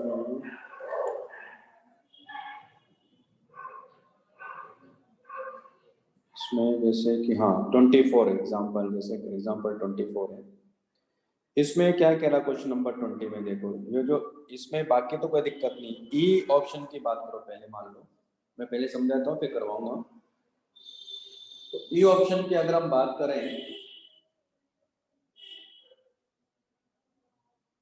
तो ई में इलेक्ट्रॉन आ रहा है, तो एक बात याद रखो, इलेक्ट्रॉन और रेडिएशन यानी फोटॉन्स, जब भी रेडिएशन एनर्जी की बात करेगा मतलब फोटॉन्स की बात कर रहा है। जब भी इलेक्ट्रॉन, यानी इलेक्ट्रॉन ही अपने आप में सेपरेट चीज है ना, तो इलेक्ट्रॉन की जब भी बात करेगा तो होता क्या है, इलेक्ट्रॉन जो है एनर्जी शेयर कर सकता है। एनर्जी शेयर करने का मतलब है कि मान लो ये अपने पास 100 यूनिट एनर्जी लेकर आता है, तो उसमें से मान लो 70 अगर देता है तो 30 अपने साथ लेके जाएगा, है ना। लेकिन ये तभी करेगा जब जितनी रिक्वायरमेंट है, अगर वो सप्लाई कर पा रहा है तो।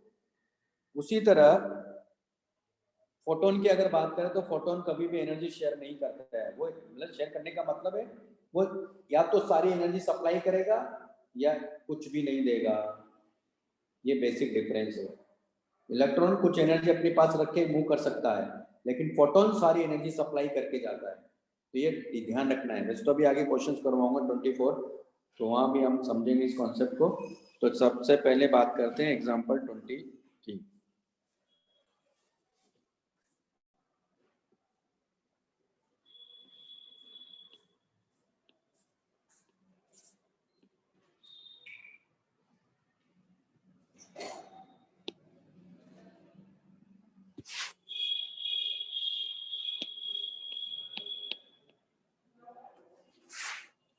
अब यार देखो, अपने को energy levels of hypothetical one electron atom are given in the figure.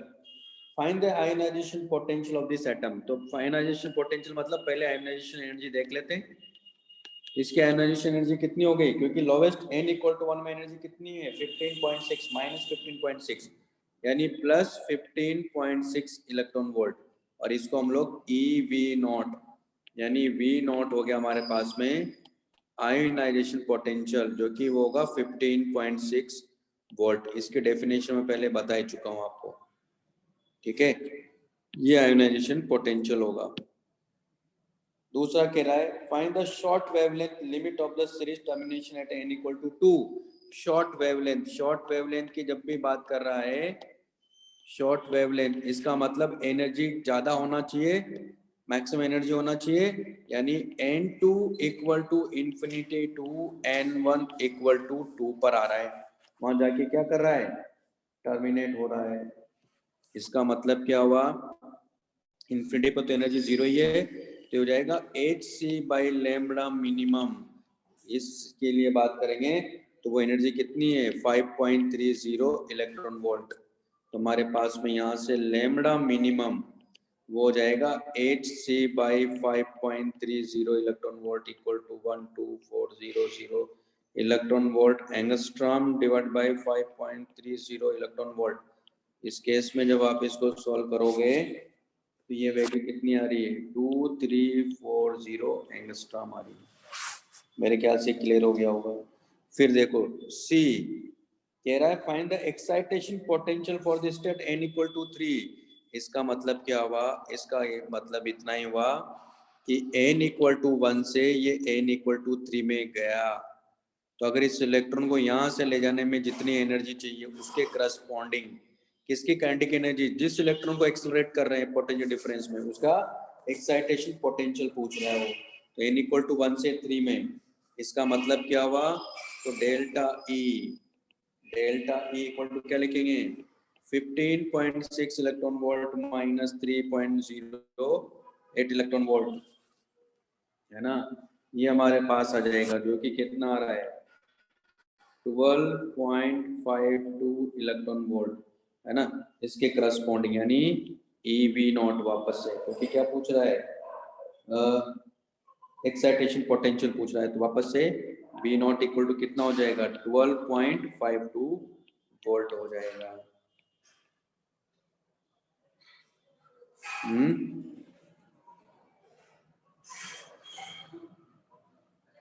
वो तो आयनाइजेशन पोटेंशियल लिखा था मैंने, और ये क्या हो गया, एक्साइटेशन पोटेंशियल हो गया। बात समझ में आ गई भाई? भाई बात समझ में आई कि नहीं आई? हाँ सर। हाँ सर। लिख लो इसको, लिख लो पहले, फिर डी पर चलते हैं। अच्छा, इसी से देखो अभी एनर्जी डिफरेंस आ गया। हाँ लिख लो पहले, फिर मैं बताता हूँ अभी क्या करें।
लिख लिया?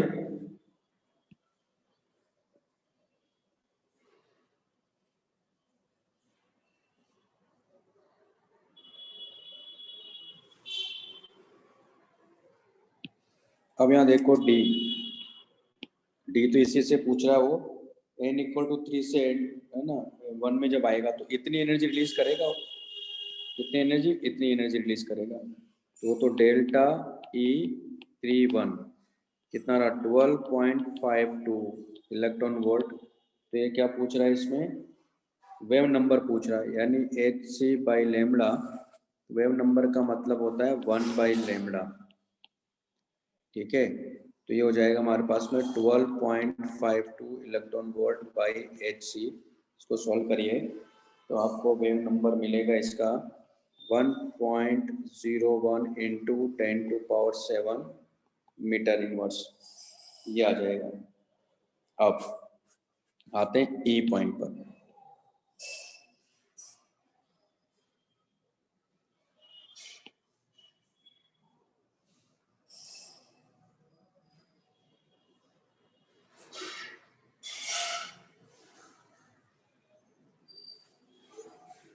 अब ई पॉइंट पे क्या कह रहा देखो,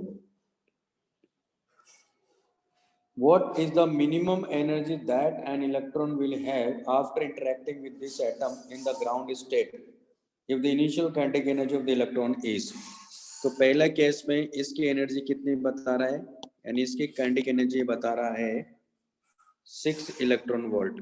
अब आप ध्यान से देखो, ये इसका जो एनर्जी लेवल्स उनको देखो, मिनिमम कितनी एनर्जी चाहिए अगर इसको हम लोग 1 से 2 में ले जाना है तो 10.3 इलेक्ट्रॉन वोल्ट चाहिए। अगर 1 से 2 में ले जाना है तो ज्यादा डिफरेंस आ रहा है, तो ज्यादा एनर्जी चाहिए, तो कम से कम कितनी एनर्जी चाहिए, 10.3।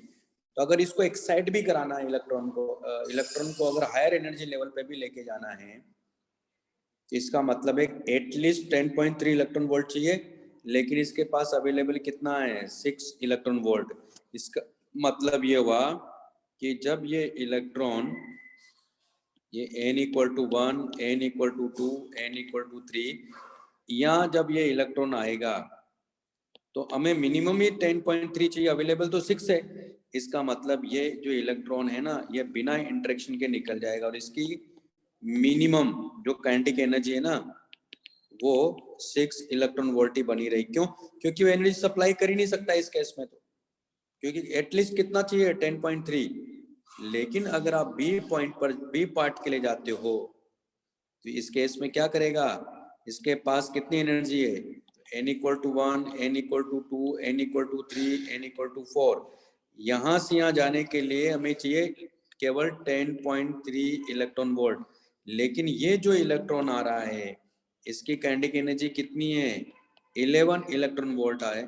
11 इलेक्ट्रॉन वोल्ट अगर इसकी एनर्जी, तो क्या करेगा, इसको इस इलेक्ट्रॉन को एनर्जी सप्लाई करेगा और कुछ एनर्जी ये लेके चला जाएगा। यानी इसकी जो काइनेटिक एनर्जी इस केस में होगी मिनिमम, वो हो जाएगी कितनी, 11 माइनस 10.3 यानी 0.7 इलेक्ट्रॉन वोल्ट, ये मिनिमम है। और अगर आपसे पूछता है कि मैक्सिमम कितना है, तो मैक्सिमम होगी 11 इलेक्ट्रॉन वोल्ट। अब आप कहेंगे सर इतना तो दिया ही नहीं। हाँ, तो दे भी सकता है और नहीं भी दे सकता है। तो जब देगा तो ये कुछ पार्ट दे सकता है, ठीक है, लेकिन पहले पार्ट में तो देता भी तो क्या करता, कुछ मतलब ही नहीं निकल रहा था, क्योंकि वो इलेक्ट्रॉन वैसे भी एक्साइट नहीं होने वाला था, इसलिए इसकी मिनिमम काइनेटिक एनर्जी भी वही होगी, मैक्सिमम भी वही होगी। लेकिन इस केस में इसकी मिनिमम और मैक्सिमम कितनी, यानी जब सप्लाई ही नहीं करेगा तो 11 इलेक्ट्रॉन वोल्ट, मान लो इंटरेक्शन हुआ ही नहीं, और अगर इंटरेक्शन हो गया तो ये मिनिमम एनर्जी 10.3 सप्लाई करके 0.7 इलेक्ट्रॉन वोल्ट लेके निकल जाएगा वहां से। ये लॉजिक समझ में आया? हाँ तो सर। ये होगा इलेक्ट्रॉन के केस में। लेकिन फोटोन जब भी आएगा वो सारी एनर्जी सप्लाई करता है। वो ऐसा, अभी जैसे उसके पास एनर्जी अगर 10.3 होती तो 10.3 सारी दे देता, उसके पास कुछ नहीं थी। यानी अगर 11 इलेक्ट्रॉन वोल्ट होता, तो मालूम है 11 इलेक्ट्रॉन वोल्ट अगर होता तो वो एनर्जी सप्लाई नहीं करता, वो 11 इलेक्ट्रॉन वोल्ट से ही निकल जाता। ये तो फिर भी इसकी मिनिमम ये सप्लाई कर सकता है, इलेक्ट्रॉन तो सप्लाई कर सकता है, लेकिन अगर इसकी जगह फोटोन होता तो वो 11 इलेक्ट्रॉन वोल्ट के साथ ही निकल जाता, इंटरेक्शन ही नहीं करता इसके साथ। क्यों? क्योंकि वो एनर्जी शेयर करता ही नहीं, या तो सारी देगा या नहीं देगा। क्लियर है पॉइंट अब? तो ये कॉन्सेप्ट है इसके अंदर,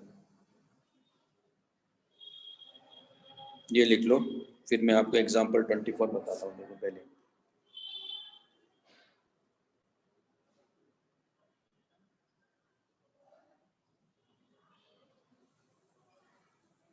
अच्छा 22 और 23, 21 तो मैं बताऊंगा, 22, 23 ये आप लोग करिएगा, फिर मैं डिस्कस कर लूंगा, है ना। तो नेक्स्ट क्लास में डिस्कस कर लेंगे हम लोग।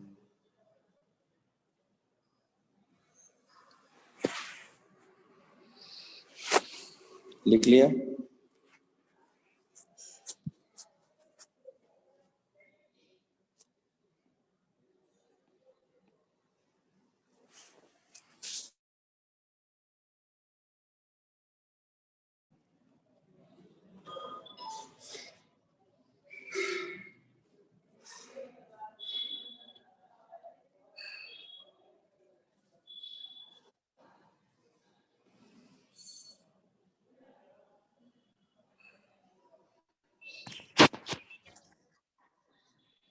लिख लिया? हाँ सर। अब हमारे पास में एग्जाम नेक्स्ट है, एग्जाम्पल 24 करते हैं।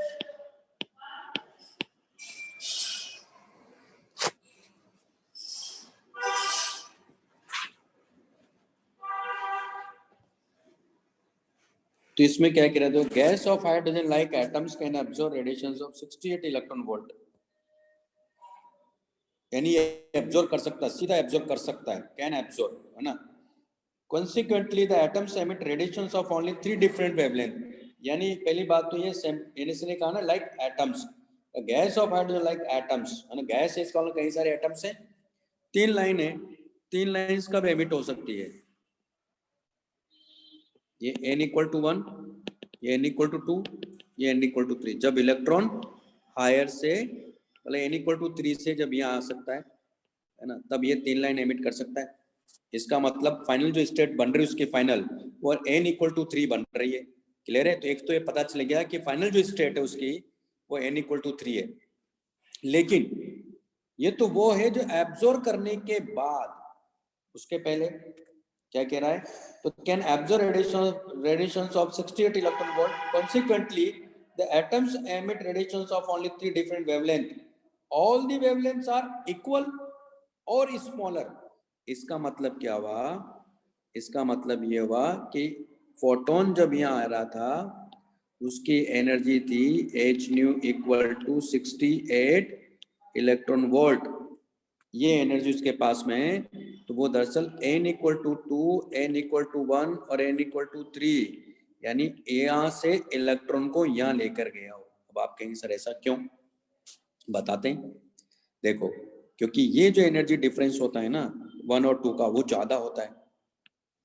इसको थोड़ा और नीचे लेते हैं तो ताकि आपको मेंटली ऐसा लगे कि डिफरेंस क्या है, ज्यादा है।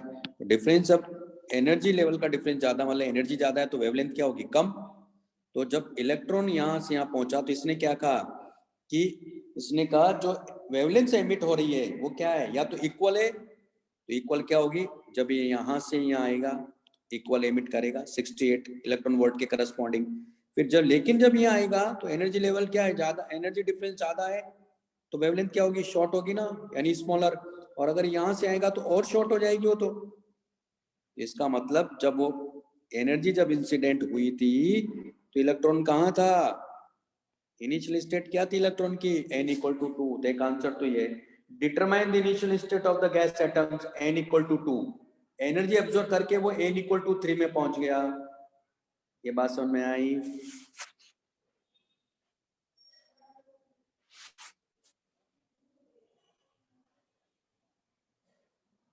ये बात समझ में नहीं आई?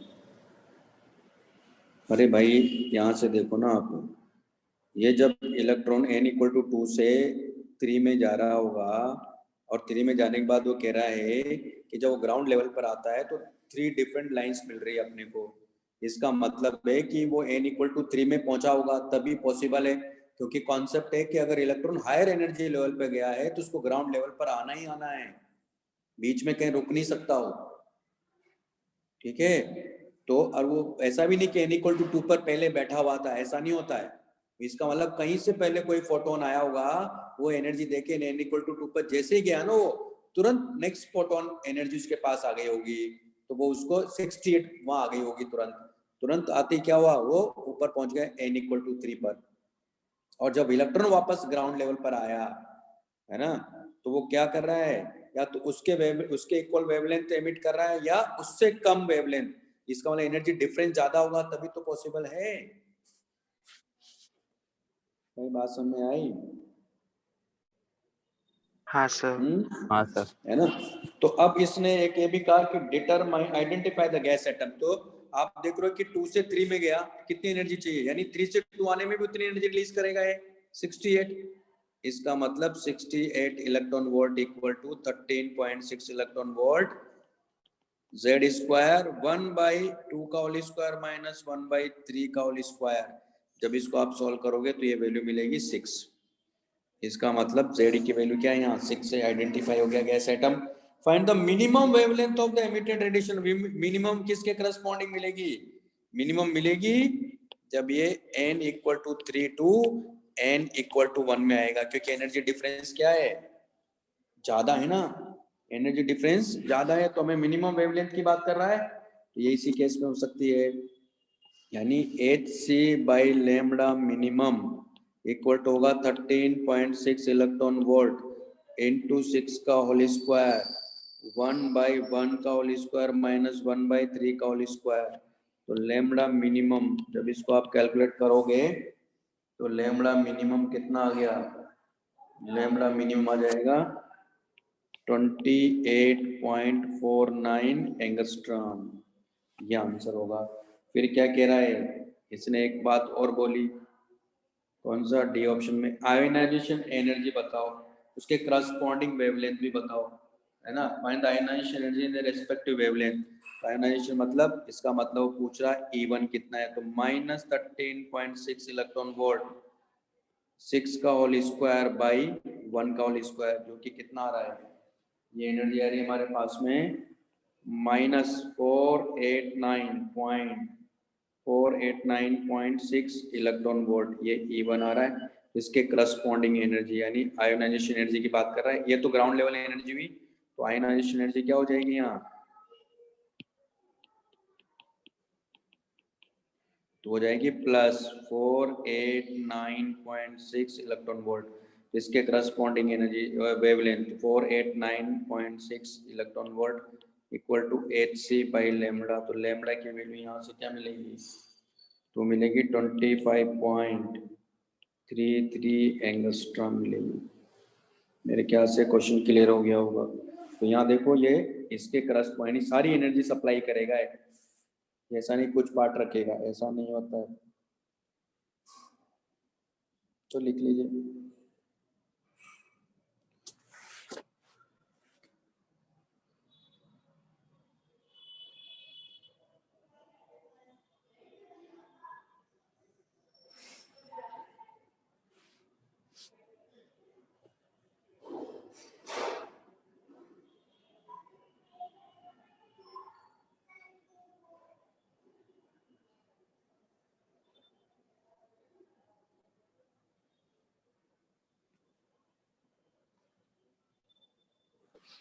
चलो आज इतने कर लो आप, है ना।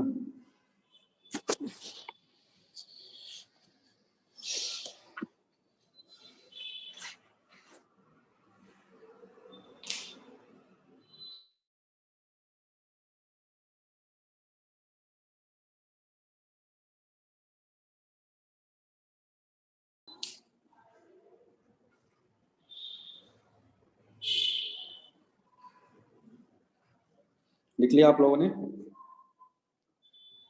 1 मिनट सर।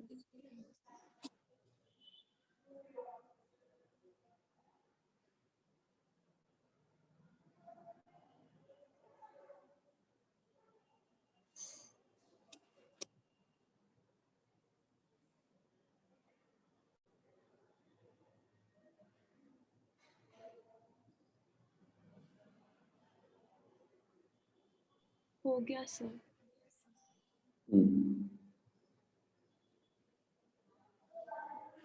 चलिए ठीक है फिर, ओके बाय बाय।